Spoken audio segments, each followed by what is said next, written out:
오늘 선택한 영화는 뭐 여러분들이 너무나 잘 아시는 기생충이라는 작품입니다. 이 작품에서 보시면 뭐 워낙 많은 사건들과 뭐 지하실의 의미, 계단의 의미 뭐 이런 얘기들이 있는데 솔직히 말씀드리면 저는 이런 상징적 덕해를 별로 좋아하지는 않습니다.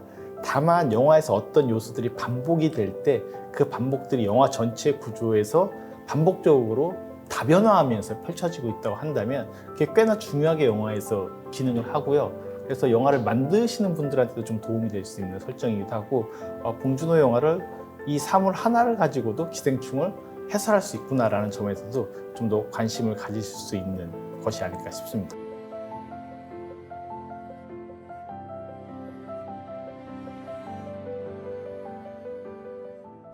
안녕하세요. 튜브의 시대, 오늘은 좀 새로운 코너를 하나 준비했는데요. 튜브 탐구라 그래서 특정한 요소를 가지고 작품 전체를 설명할 수 있는 방식들에 대한 시도를 해볼까 합니다. 그래서 오늘 함께할 주제적인 측면에서 참고가 되는 책이 제가 이제 몇 년 전에 썼었던 봉준호의 영화 언어라는 책이 있고요. 이 책에서 몇 가지 특징들이 있습니다. 이렇게 챕터들로 나눠져 있는데요. 뭐 짧은 연대기라고 해서 기본적인 봉준호 감독에 대한 바이오그래피적 성격의 글이 있고요. 그 다음에 서문격에 붙이지 않은 편지가 있고요. 그 다음에 3편에서는 봉준호 영화의 가장 큰 특징 중에 하나인 추격하는 세계에 대한 설명들이 있고요.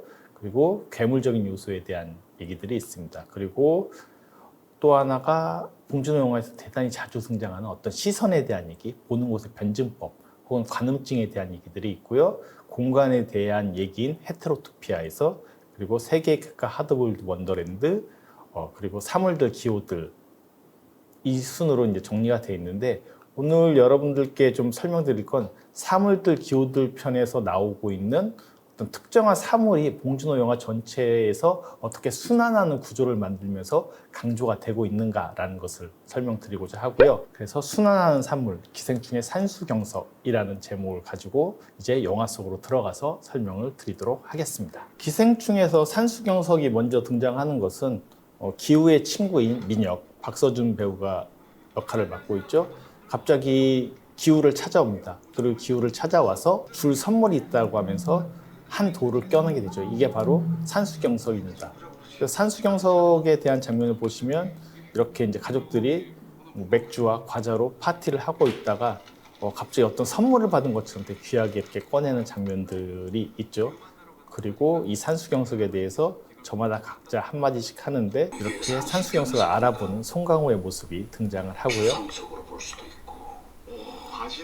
그 이력에 대해서도 이렇게 또 민혁이 얘기합니다. 근데 사실 이제 민혁이 기우를 찾아온 목적은 산수경석이 아니라 다혜라고 하는 박 사장의 첫째 딸의 과외, 영어 과외를 해달라는 거죠. 그 이유 중에 하나는 자신은 이제 유학을 떠나야 돼서 과외를 못 하게 되는데 다른 애들한테 맡기자니 자기는 다혜를 너무나 좋아하기 때문에 보호할 명목으로 어떻게 보면 기우에게 자신을 대신해서 영어 과외 선생이 되어달라는 의뢰를 하기 위해서 찾아왔던 것이죠. 어떻게 보면 그 결과를 이제 여러분들이 이미 영화를 보셨으니까 아이러니하게 느끼실 수 있을 텐데 결국에는 그 산수경석이 이들이 박 사장의 집에 들어가게 되는 계기가 되는 동시에 또 한편으로는 각자의 욕망들을 부추기는 계기가 됩니다. 두 번째로 산수경석이 등장한 장면은 다 이제 취직을 한 장면이에요. 이 장면은 취직을 한 다음에 드디어 이제 고기도 구워 먹기 시작한 거죠. 아까는 똑같은데 과자 부스러기가 있는 것과 달리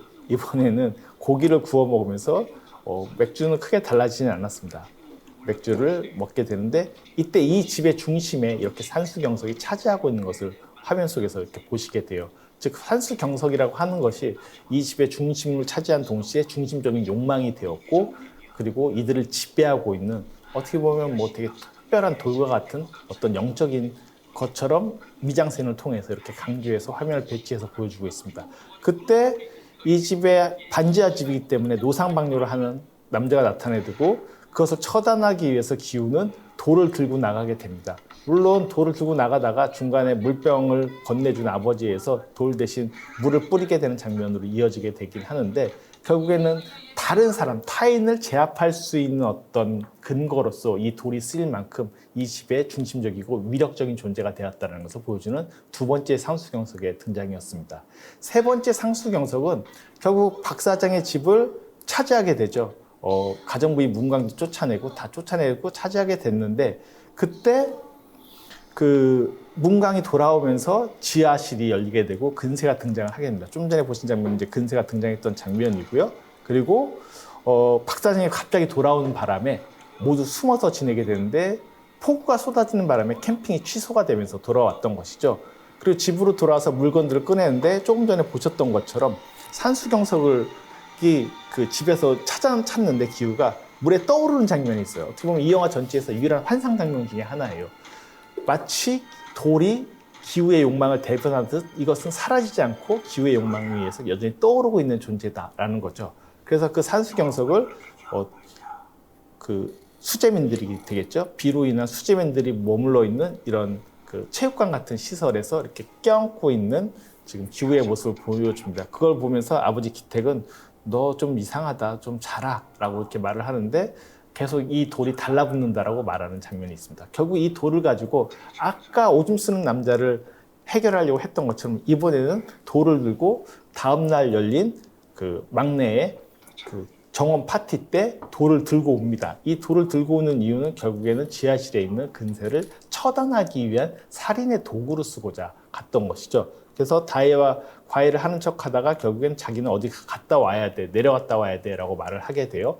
그때 자기랑 있어 라고 다혜가 달라붙습니다만, 자신이 가져온 가방에서 거대한 돌을 꺼냅니다. 바로 이 돌이 욕망의 산수경석이자 저 지하실에 갇혀있는 사람들, 다시 말해서 자신들이 박사장의 집을 차지하는데 방해가 되는 저 근세와 문광을 없애야 되는 그런 무기로서 전환돼서 의미가 바뀌어서 등장을 하는 셈이죠. 그래서 기우는 그 돌을 들고 지하실로 몰래 문을 열고 내려가게 됩니다.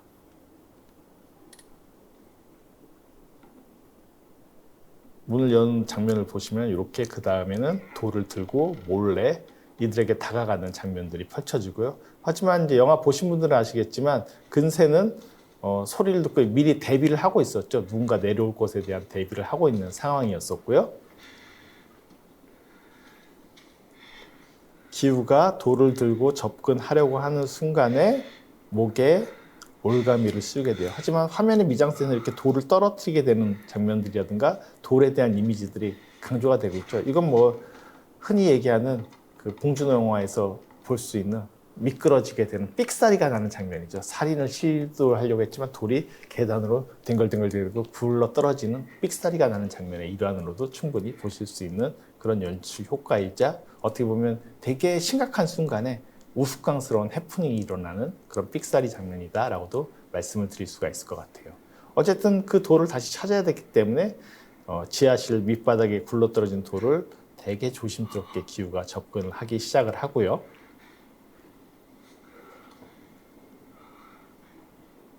이 돌을 주우려고 하는 순간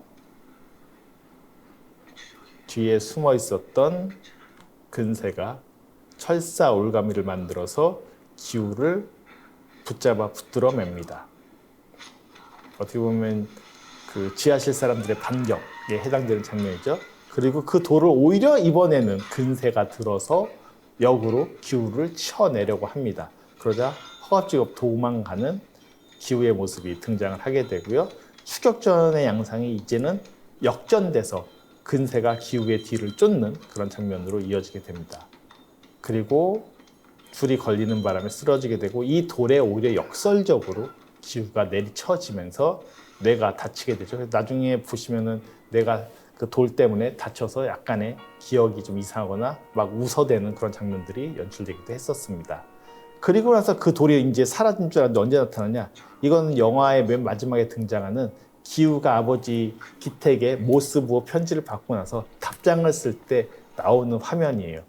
이때 그 돌은 다시 산수경석은 마치 자연으로 돌아가듯이 다시 계곡의 근데 이 손이 누구의 손인지 정확히 알 수가 없어요. 돌이 놓여지는 순간으로 이어지게 됩니다. 결국 원래 위치로 돌아가게 되는 거죠. 이런 것을 통해서 결국엔 돌이 친구 민혁을 통해서 기우의 집에 도착을 했고, 이 돌에 의한 욕망이 부추겨지면서 박사장의 집을 차지하고, 근데 방해물인 근세와 문광이 등장을 하게 되고, 그래서 돌을 다시 그 비가 폭우가 쏟아진 바람에 물에 갇힌 반지하에서 떠오르는 환상적인 그 돌을 다시 가지고 기우는 새로운 계획을 세우면서 그 계획대로 근세를 죽이려고 하지만 오히려 역습을 당해서 기우가 그 돌에 맞아 쓰러지고, 그리고 그 돌은 어디 간지 보이지도 않게 사라진 것처럼 보이다가 아버지가 모스부호 편지를 보내는 것을 그 저택의 언덕에서 기우가 바라보게 되고, 편지에 대한 답장을 쓰는 과정에서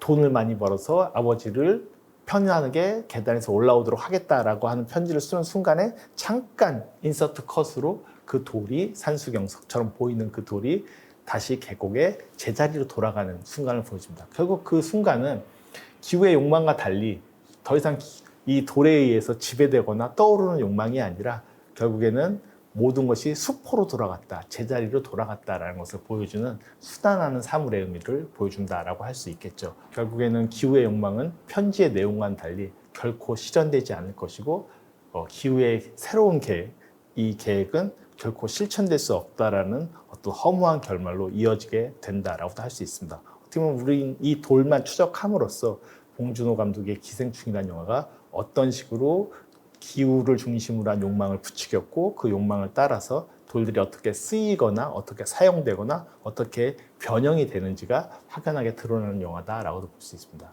그래서 돌 하나만 가지고도 봉준호 감독은 이렇게 디테일하게 어떤 요소들을 표현해서 보여주고 있기 때문에 아마 돌만 유심히 관찰하셔도 이 영화의 매력을 10분 느끼실 수 있지 않을까 싶은 생각이 드네요. 네, 오늘 이렇게 튜브 탐구를 첫 시간 가져봤는데요. 아마 보시면서 이렇게 영화를 볼 수도 있구나라는 생각도 하신 분들도 있을 거예요. 앞으로도 뭐 이렇게 특정 좀 짧은 영상의 길이 속에서 어떤 특별한 요소들을 가지고 영화 전체와 엮여졌을 때는 좀 상세하게 설명드릴 수 있는 이런 기획들이나 이런 리뷰들을 좀 더 많이 탐구들을 많이 가질 생각이고요. 여러분들께서도 궁금하신 점 있으시면은 영상 밑에 댓글을 달아주시거나, 혹은 이런 영화에서 이런 요소들을 난 많이 봤는데 이런 것들은 어떻게 볼 수 있을까요? 라고 또 질문 주시면 또 제가 시간이 닿는 대로 그런 영상들도 준비해서 함께 공유해보는 시간을 만들어 보도록 하겠습니다. 그래서 많은 분들이 이 영상에 대한 구독이나 좋아요도 많이 눌러주시면 저희가 또 제작하는 데 또 많은 도움이 되지 않을까 싶습니다. 오늘도 많이 들어주셔서 감사합니다. 수고하셨습니다.